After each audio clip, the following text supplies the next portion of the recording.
मंदिर में अगर दिया लगाने जा रहे हो, बाती लगाई है आपने मंदिर के अंदर, तो कुछ देर बैठिए, कुछ देर स्मरण करिए। हमारे यहां तो यहां तक कहा गया है कि किसी मुर्दे को अगर जलाया भी जाता है तो कपाल क्रिया तक रुकना पड़ता है कि थोड़ा रुकिए, कोई पीछे से आकर कुछ कर ना जाए। दीप जलाएं, थोड़ी देर रुकिए। और दीप का भी नियम है महाराज, दीप का भी नियम है। दिए में जो फूल बत्ती लगती है, गोल बत्ती लगती है, गोल वाली, ये बत्ती हमेशा कोई विष्णु भगवान की पूजन कर रहे हो, शिव जी की पूजन कर रहे हो, कोई अन्य देवता का अगर आप स्मरण कर रहे हो तो गोल बत्ती लगाई जाती है। भगवान के मंदिर में पूजन कर रहे हो तो गोल बत्ती लगाएं। लंबी बत्ती, लंबी वाली जो बत्ती होती है लक्ष्मी की पूजन में, देवी पूजन में, जितनी भी माताओं की आप पूजन करोगे, जितनी भी देवियों का आप स्मरण करोगे, उसमें लंबी बत्ती का प्रमाण है। पितरों की पूजन में लंबी बत्ती का प्रमाण है। पितरों को कभी गोल बत्ती नहीं लगती। आप मटके के पास में, परिंदे के पास में, जल के पात्र के पास में कोई भी अगर दिया लगाएंगे तो वहां गोल बत्ती रखकर लगाएंगे तो घर में लक्ष्मी नहीं टिकेगी। कई लोग कहते हैं कि परिंदे के पास, मटके के पास में, पानी के स्रोत के पास में जहां जल भरते हैं, हंडा रखते हैं, टंकी रखते हैं, वहां पर मटके के पास बत्ती लगाओ, दिया लगाओ, पितर शांत रहेंगे। तो पितरों को शांत करो, मना नहीं है, पर दिया लगाने का नियम है कि पितरों को अगर आप दिया लगा रही हो मटके के पास, परिंदे के पास, या अमावस्या के दिन पितरों के लिए अगर दीप लगा रही हो तो गोल बत्ती अगर लगाओगी तो कार्य कभी सफल नहीं होगा। धन आएगा जाएगा, टिकेगा नहीं।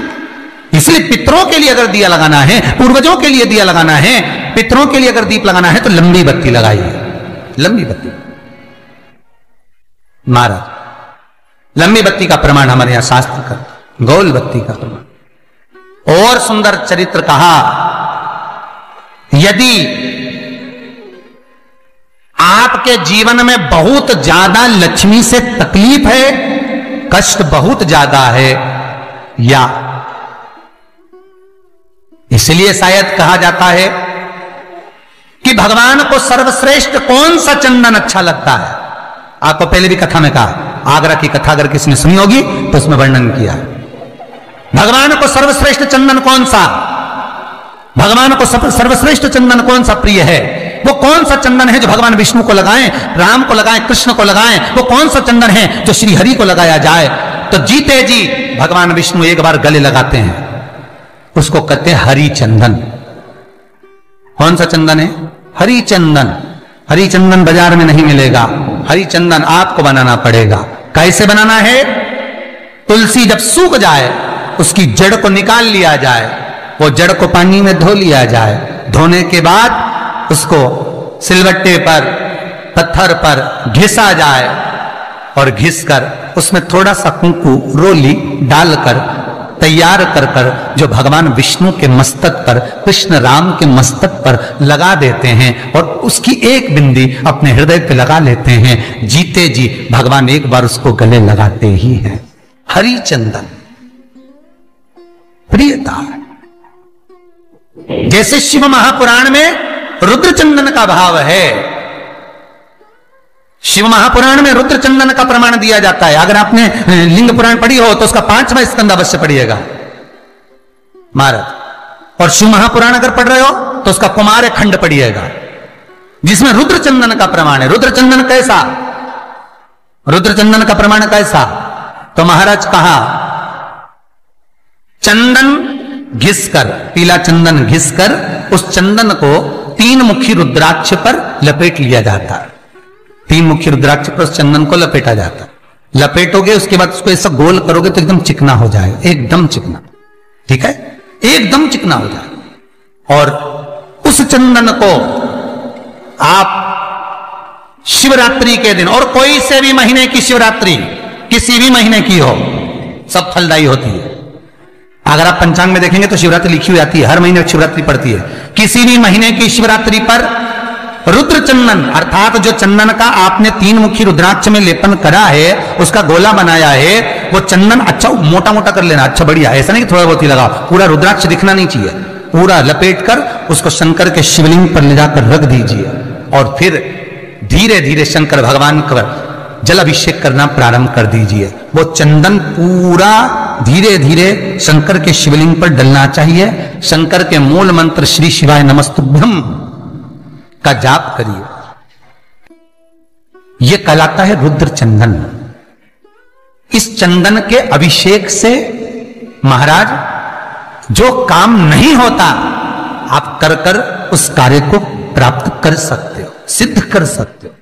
रुद्र चंदन, हरि चंदन, रुद्र चंदन, ये वो चंदन है जो जीवन का सुख प्रदान करने वाले, हरि तत्व देने। मंगल है, राहु है, केतु है, दशा बेकार चल रही है, लक्ष्मी नहीं आ रही, कष्ट बहुत है, फैक्ट्रियां नहीं चल रही, कहीं मत जाओ, मेरे शिव की शरण में जाकर एक बार शिव महापुराण को पूरी सुनो। शास्त्र के हटकर कुछ नहीं बोलेंगे, जो शास्त्र सम्मत है स्कंद पुराण में, विष्णु पुराण में, नर्मदा पुराण में, लिंग पुराण में, शिव महापुराण में, भविष्य पुराण में जितनी जितनी बातें लिखी होती है उसको छाट छाट कर लेकर आते हैं, आपको बता देते हैं कि आप ये कर लो, उससे फायदा मिल जाएगा। कोई ज्योतिषी नहीं, कोई कुछ नहीं, बस केवल भजन करो, शंकर का अनुमोदन करो और विश्वास रखो शंकर पर, तो किसी को 1 रुपया देने की जरूरत नहीं पड़ेगी। भजन करो, विश्वास शंकर पर रखना, जन्म मरण और परण वो देगा, सुख वो देगा, समृद्धि वो देगा।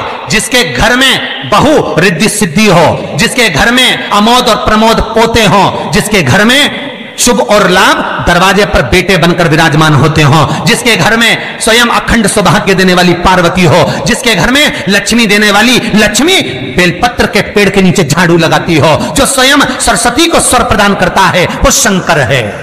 जब सब कुछ उसके पास में है, कुबेर का खजाना वो चोर को दे देता है, जब सर्वस्वता उसके पास है, तो आप इधर उधर डोलते क्यों हो?